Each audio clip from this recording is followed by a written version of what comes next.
Salut à tous, on se retrouve aujourd'hui pour parler du Paris Saint-Germain ce vendredi 13 octobre et on commence tout d'abord avec, comme je fais chaque jour précédent les gars, avec le programme du PSG pour aujourd'hui. Donc c'est simple aujourd'hui.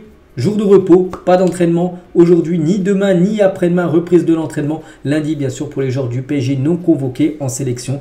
Donc voilà, concernant bien sûr cette fin de semaine qui sera tranquille pour les joueurs parisiens. Concernant les joueurs du PSG en sélection, parce qu'il y en a pas mal, et il y en a quelques-uns qui ont joué hier, comme Fabien Ruiz qui a joué avec l'Espagne, Ugarte qui a joué avec l'Uruguay et Marquinhos qui a joué avec le Brésil. Donc niveau résultat, tiens, on va commencer tout d'abord avec Ugarte qui a joué avec, avec l'Uruguay contre la Colombie. Donc il a joué 72 minutes de jeu, Ugarte, donc ça c'est fini à 2 partout, il a commencé titulaire, Manuel Ugarte, donc voilà, concernant son équipe. Concernant Fabien Ruiz avec l'Espagne, donc il était dans le groupe, mais il n'a pas joué, l'Espagne s'est imposée 2-0 contre l'Écosse, donc on peut voir, tiens, les dernières minutes de temps de jeu, c'est vrai qu'il joue très peu comme ces derniers temps, Fabien Ruiz et Marquinhos, qui jouait également hier, donc c'est avec le Brésil contre le Venezuela, donc il a joué le match entier, bien sûr capitaine et match entier pour Marquinhos, et il a fait un partout contre le Venezuela avec la sélection brésilienne. Concernant les rencontres du jour, parce qu'il y a des joueurs du PSG qui jouent aujourd'hui, vendredi, donc l'équipe de France joue, et Randal Kolo Muani devrait commencer titulaire, donc il est en ballottage entre lui et Giroud pour être le numéro 9 de l'équipe de France ce soir. Et ça devrait être Randal Kolo Muani qui devrait être titulaire. Du coup, ça fait pas mal de Parisiens normalement dans le 11 de départ ce soir de Kolo Muani. Mbappé également devrait être titulaire au poste d'ailier gauche. Et aussi Lucas Hernandez devrait commencer également titulaire au poste de défenseur central. Lui qui joue souvent à gauche. Bon, PSG joue à gauche parce qu'il n'y a pas Nuno Mendes. Donc voilà, 3 Parisiens devraient être dans le 11 de départ. Concernant Dembélé, devrait commencer sur le banc. Mais on pourrait certainement le voir rentrer en cours de jeu.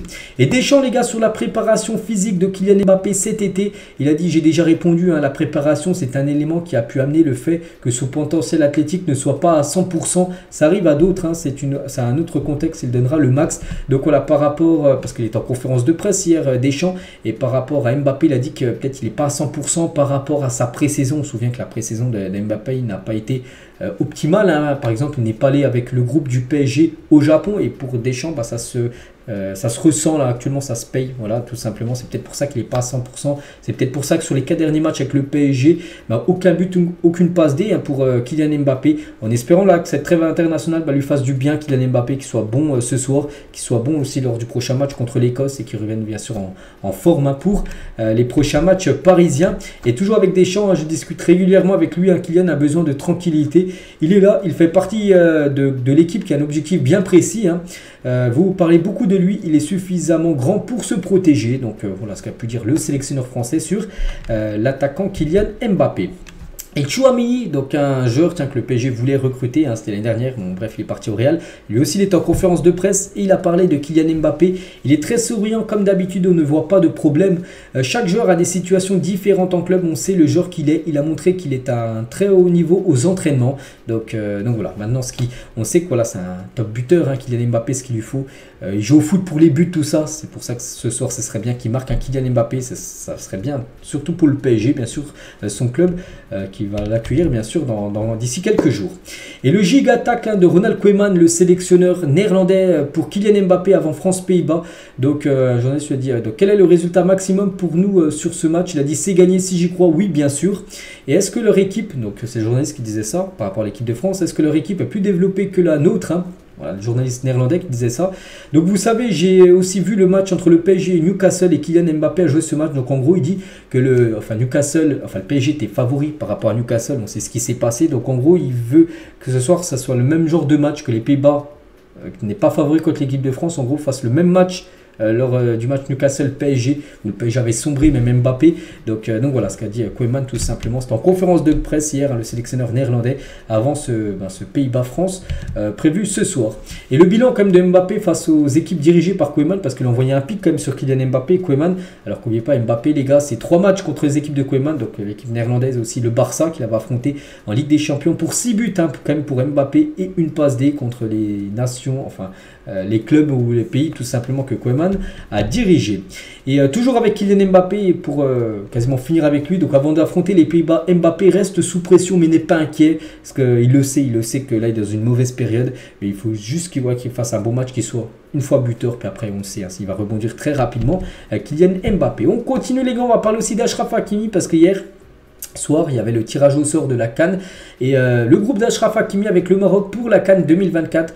Donc Achraf Hakimi avec la section marocaine affronteront la République démocratique du Congo, la Zambie et la Tanzanie. N'oubliez pas que cette CAN débute le 13 janvier prochain. On est le 13 octobre, donc 3 mois jour pour jour sera le début de la CAN et il ne sera pas là avec le PSG, c'est-à-dire le PSG devra faire sans Hakimi pendant quasiment un mois.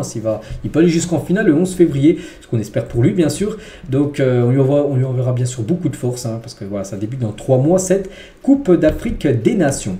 La coque de téléphone du vainqueur des Jeux asiatiques bien sûr, c'est Kangin Lee. On peut voir qu'il y a l'écusson tout simplement du Paris Saint-Germain, il est même pas mal.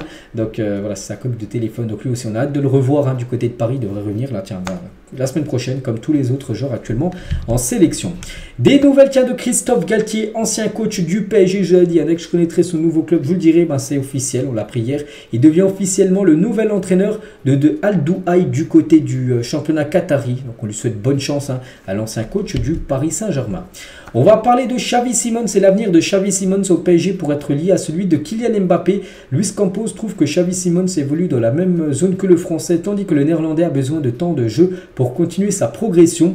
C'est peut-être pour ça déjà qu'il n'est pas arrivé cette année, Xavi Simons, parce qu'il y a beaucoup de concurrence en attaque. Puis il s'est dit, vu qu'il jouait beaucoup au PSV avant, son ancien club, puis là aussi à Leipzig, c'est un titulaire, imaginez, il serait venu au PSG là. Est-ce qu'il aurait eu autant de jeu qu'il a? Le temps de jeu du côté de Leipzig, ça c'est pas sûr. Donc en gros, voilà, tout dépend en gros s'il reviendra à Paris l'été prochain ou dans 2 ans, parce qu'on n'oublie pas qu'il appartient au PSG, il est prêt à Leipzig. Tout dépend en gros du futur aussi d'Mbappé, si Mbappé venait à quitter le club, donc là il y aurait de fortes chances de le voir. Mais si Mbappé reste, parce que je joue quasiment le même poste, et il sait que voilà, si Mbappé au PSG, il jouera peut-être que des bouts de match et c'est pas ce qu'il veut. Donc voilà, tout dépend en gros du futur de Mbappé pour l'arrivée de Xavi Simons. Et concernant Mbappé les gars, parce qu'on est quand même le 13, enfin on est en début de saison, mais n'oubliez pas qu'en fin de saison, il est en fin de contrat au 30 juin prochain et le PSG garde l'espoir de persuader Mbappé de prolonger son contrat au même terme financier. Au club, personne ne s'attend à une décision avant la fin du parcours en Ligue des Champions. Malgré la fin des tensions avec la direction, le club se dit confiant quel que soit le choix de Mbappé. Donc voilà, Mbappé ne prendra pas une décision là au mois d'octobre concernant son futur. Il prendra certainement sa décision. S'il prolonge ou non du côté de Paris, ça sera vraiment peut-être dans les dernières semaines avant la fin de son contrat et peut-être surtout après la période de Ligue des Champions. C'est vrai que si le PSG échoue, j'en sais rien, en phase de poule, bon, ça serait une catastrophe. En 8e, comme souvent ça a été le cas là, ces dernières années, le PSG là Mbappé pourrait en avoir marre et dire stop et du coup pas prolonger, voilà. Donc il veut déjà savoir le parcours du PSG en LDC avant de se décider Kylian Mbappé s'il venait à prolonger ou non du côté de Paris. Et toujours avec lui pour le journaliste de l'équipe Louis Tanzi, c'est Kylian Mbappé qui mérite de gagner le Ballon d'Or. Après, il mérite, bien sûr, on le sait, Kylian Mbappé, quand tu marques un triplé en Coupe du Monde, parce que la Coupe du Monde prend en compte, bien sûr, le vote du Ballon d'Or, quand tu finis meilleur buteur de la Coupe du Monde, quand tu marques, je ne sais plus combien de buts la saison dernière, il marque au moins plus de 45-50 buts, club, plus sélection confondue. Bien sûr, il le mérite. Après, pas sûr que ça soit lui. Et on connaît même peut-être même le nom à fuiter les gars, c'est un ancien parisien, c'est Léo Messi les gars. Et Léo Messi a été annoncé comme vainqueur du Ballon d'Or cette année. Des représentants de France Football ont rendu visite à Miami et voilà pour vous savez faire l'interview tout ça. Donc Messi sera présent au gala du Ballon d'Or à Paris le 30 octobre prochain. Donc s'il se déplace Messi, c'est que voilà, il aura certainement son 8e Ballon d'Or. Donc voilà, ça devrait être Messi les gars qui devrait être vainqueur du prochain Ballon d'Or. Et on finit avec ça. Donc voilà ce que j'avais à dire aujourd'hui sur le Paris Saint-Germain. J'espère que ça vous a plu. On se retrouve demain samedi bien sûr pour le prochain numéro. Je vous souhaite une bonne journée et à demain.